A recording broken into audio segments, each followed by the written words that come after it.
Static electricity is detrimental to many processes. It can attract contamination, cause shocks to operators, and create sparks that could start fires or damage sensitive electronic components. It can be created when insulative materials come into contact with each other, when they're cut, or when plastics are moulded. Electric fields and radiation such as UV light can also cause static electricity.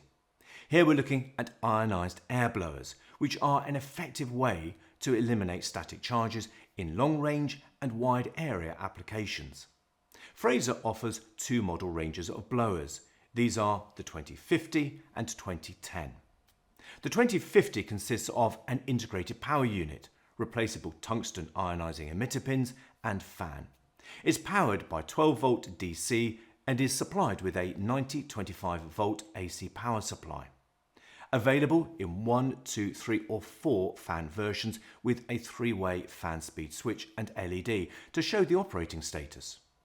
The 2050 model can be used up to 1 meter away from the charged material. The 2010 blowers are also equipped with an internal high voltage power supply and two 1250 AC ionizing bars.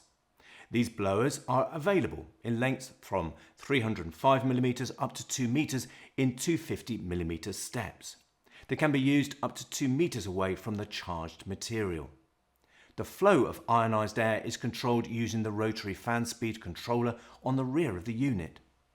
The high volumes of ionized air produced make these blowers particularly suitable for situations where there's a high level of ambient airflow. Both blower models are simple to install using the mounting brackets supplied. Anti-static blowers are used in applications such as plastic film and sheet production, injection moulding, packaging, labelling, textile, medical printing, and high-tech technology manufacturing. To find the ideal product for your needs, simply contact the sales team.